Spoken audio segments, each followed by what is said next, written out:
Hello बच्चों, let's see the question. कह रहा है सेशन में in steam distillation the liquid boils when the sum of vapour pressure due to the organic liquid जिसका vapour pressure P1 है and due to the water जिसका vapour pressure P2 है become equal to the atmospheric pressure. बिल्कुल सही बात लिखी हुई है बेटा। ये स्टीम डिस्टिलेशन मेथड में होता क्या है, ये मेथड अब अप्लाई किया जाता है to separate the substance which are steam volatile and are immiscible with water. उनके लिए हम क्या यूज करते हैं, स्टीम डिस्टिलेशन मेथड यूज कर रहे होते हैं।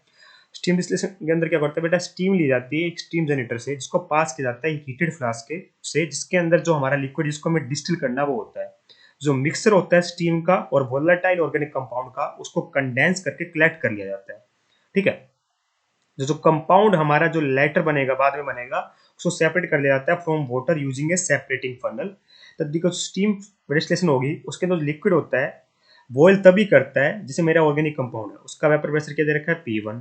और जो स्टीम है बेटा, या फिर स्टीम मत बोलो वाटर बोलो, स्टीम से कंडेंस करके जो वाटर बनाया गया है उसका वेपर प्रेशर कितना है मेरा, उसका वेपर प्रेशर मेरा P1 है।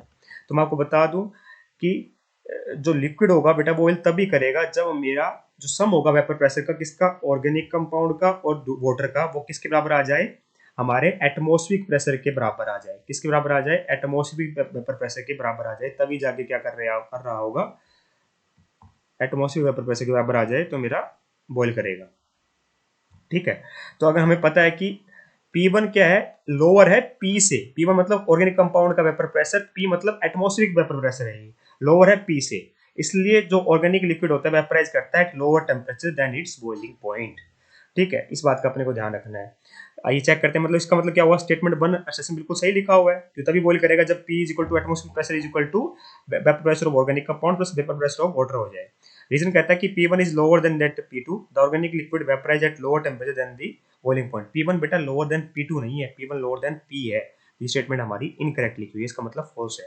तो ऊपर वाली स्टेटमेंट ट्रू है, नीचे वाली फॉल्स है। ठीक है, तो क्या दोनों ट्रू है, नहीं दोनों ट्रू नहीं है, तो ऑप्शन नंबर 1 और 2 तो वैसे ही आउट हो गए। तो सेशन सही है, रीजन फॉल्स है, तो option number 3 is perfectly correct here. I hope you got the answer. Thank you so much.